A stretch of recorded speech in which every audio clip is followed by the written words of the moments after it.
$3.99. Yep. He ain't no way around it.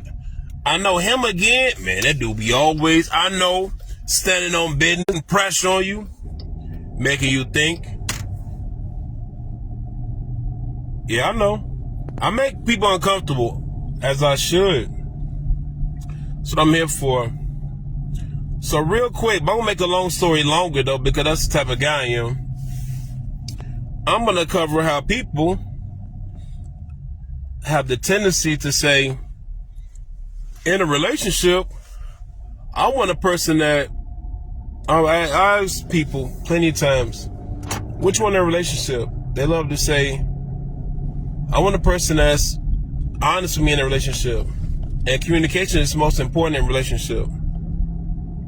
So when I ask people to break that down for me, people just say, keep it real, keep it 100. Tell it like it is.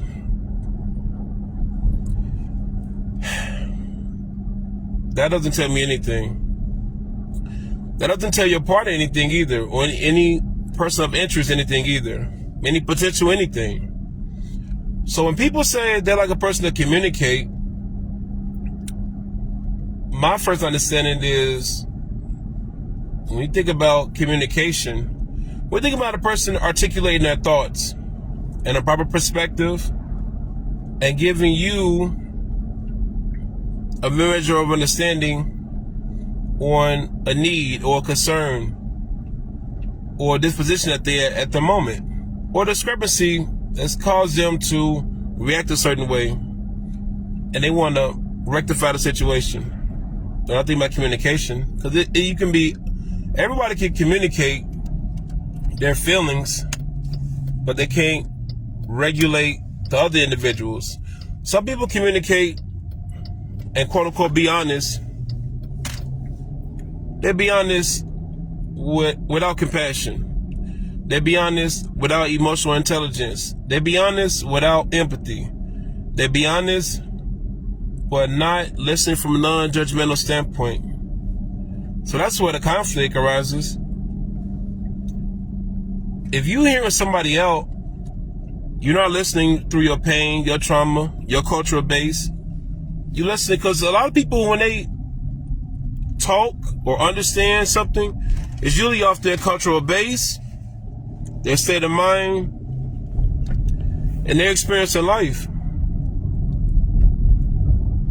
So when people say, I want a person to be honest with me, communicate with me, yeah, that's cool until they tell you, hey, Miss Ma'am, that food you cook, I don't really like it, it don't really taste that good.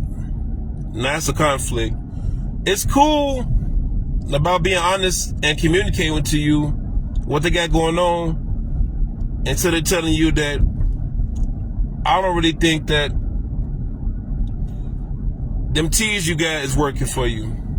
Now we got a conflict. Now we got an issue. Now it's smoke. It's cool about being honest until you tell you, Miss Ma'am, why your crib be so junky so much?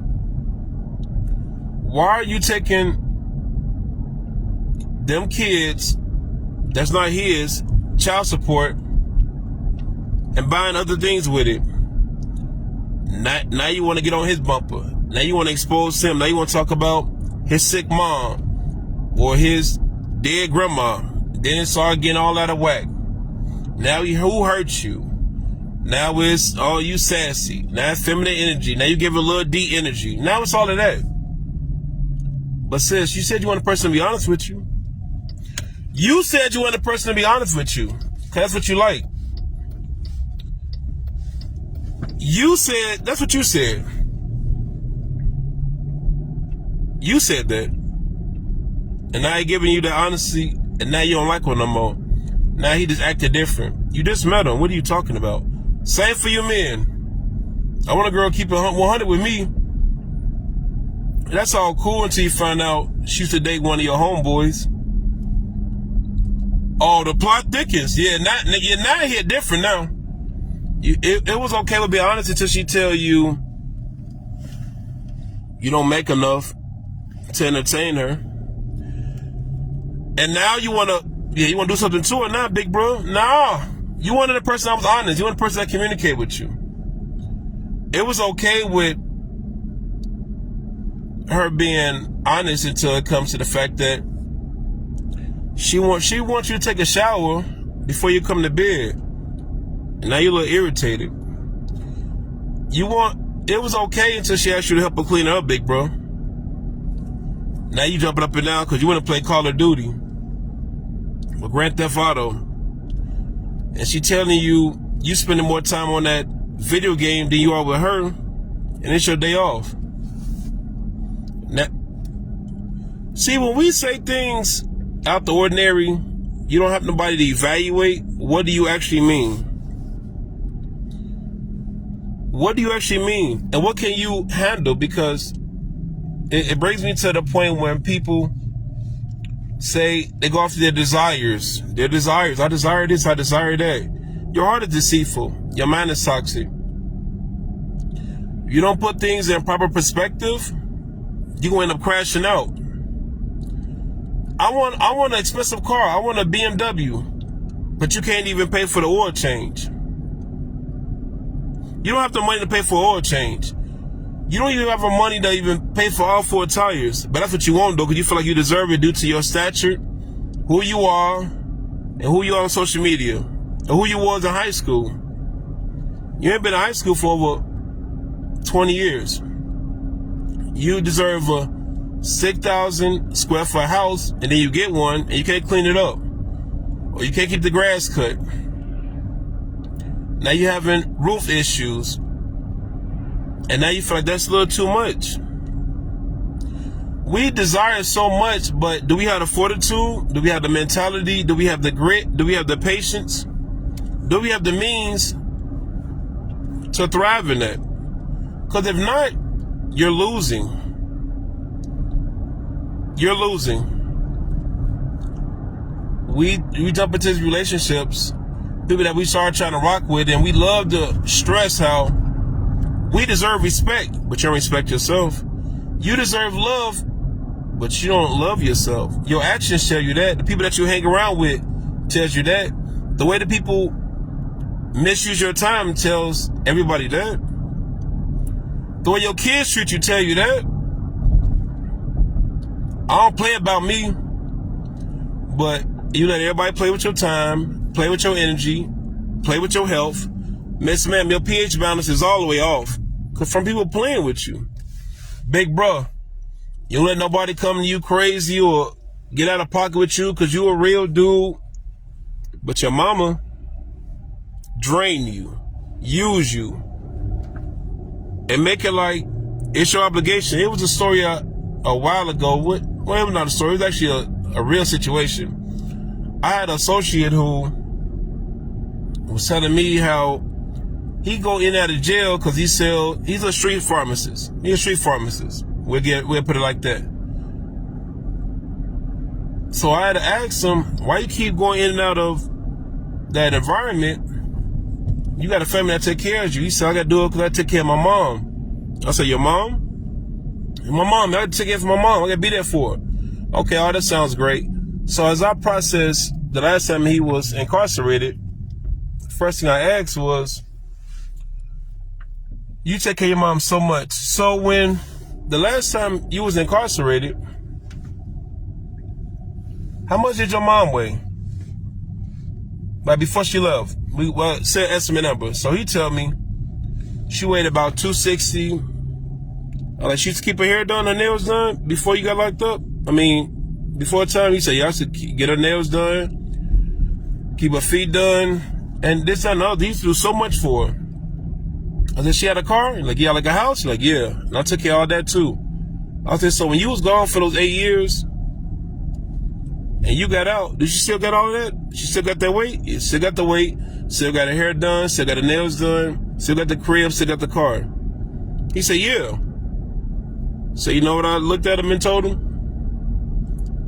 Big bro, she just proved to you that she can function with all that stuff without you. And she did. So what do you keep risking your life and your freedom for? What are you risking your life and your freedom for? Clearly, a lot of people you guys have in your life, They don't need y'all. They're leaning on y'all because you like to feel needed. You like to feel used. You like to feel like you're doing something for somebody. You like to use that excuse on, I will get my house cleaned up, but I got to take care of this, take care of that, take care of this, take care of that.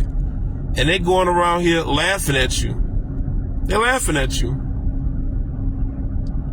Because you don't take you seriously. And they're okay with using you, draining you, playing with your time, acting like it's an urgency 911, but it's not. It's not. These are the things that we got to focus on when we go off our desires, feel the need to want to feel needed, say we like communication.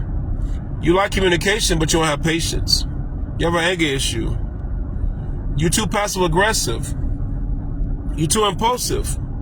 The things that you say that you like or that you want in the person is okay till it's not, until it trigger your insecurities, until it jumpstarts your pride, until it interferes with your ego.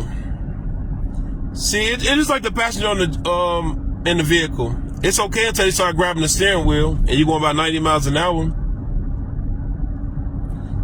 So when you say you want a person to be honest with you, make sure you're in a mental space to handle that, because you don't want to go from 0 to prison over somebody being honest with you. You don't want to gain a restraining order or put a restraining order with somebody over you acting out from an irrational standpoint. You want a person to communicate with you, but you got to embrace it, because if it's their feelings and what they have going on, you got to respect that. You got to respect that. There's no need for you to backbite, and when somebody tell you the truth, you start want to talk about their usage of life, who they are, how much money they make. You know, because girls love to do that. When things get ugly, conversation kind of get a little iffy. You want to talk about the man's eggplant. You want to talk about the man's shoe size. You want to talk about the man's his grooming tactics, his family, how much money he make, what you paid for, took care for him, how he was enough. You know, all of this stuff. All from him being honest. All from him being honest. And you men do the same thing. Soon as the female be honest with you, you want to call her, she for the streets.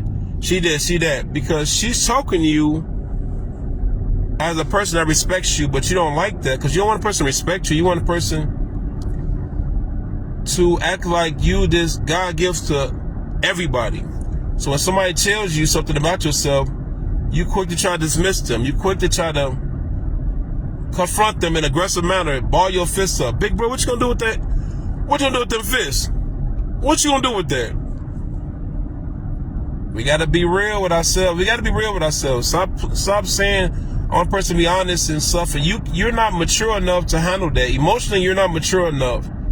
You're maybe from anatomy standpoint, you're probably in 30s or 40s, but emotionally, you're probably 10 and 12. Them tantrums you're throwing, it's not a good look.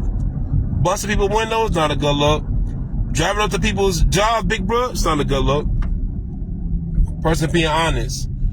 They tell you their boss that got them the job, they used to date them. And now you have trust issues. Well, now you've been had it. Now you got a reason to, man, something about her ain't right. Be careful what you guys be asking for, because y'all be saying these, I want a person that be real with me. This don't lie to me. Don't lie to me. And they tell you the truth, and you wish they did lie to you. You wish they did lie to you. You wish they did lie to you. You wish. Because you would have been better. You've been better off not knowing. But you say you want honesty. How about that trauma that you dealing with? How about them setbacks, the insecurities, that anger you get, that toxic circle? Because whoever taught you how to vet a relationship or assess people in life, they was broken. They was messed up. They was dysfunctional. And they gave you the same thing. And now you passing it on. And now you wondering why ain't no dudes out here can handle me. No, say this. There was no guys that you will want that's even interested in you. And guys do the same thing. You talk about girls that you don't like, that act a certain way, but in real time, they're not interested in you. They're not checking for you. But you're talking about them like as if y'all in the same caliber, as if they're interested in you, as if you can entertain the female. Y'all gotta say within your range. We talk all this, man, we talk about $1 million problems. You barely clearing 60K, 50K. We talking about people that's not in shape. Big bro, the heaviest thing you touch is probably groceries. Miss Ma'am, you talk about people's parenting skills, but your grandma raised your kids. You see how realistic that sounds? We're quick to talk about things that we're not demonstrating, we're not exhibiting at this point in time, what somebody else is doing for us. It's easy to say, I've never indulged in drugs. So it's easy for me to say something about what a person can do to get off of it. I've never done it. It's not my scope. It's not my experience.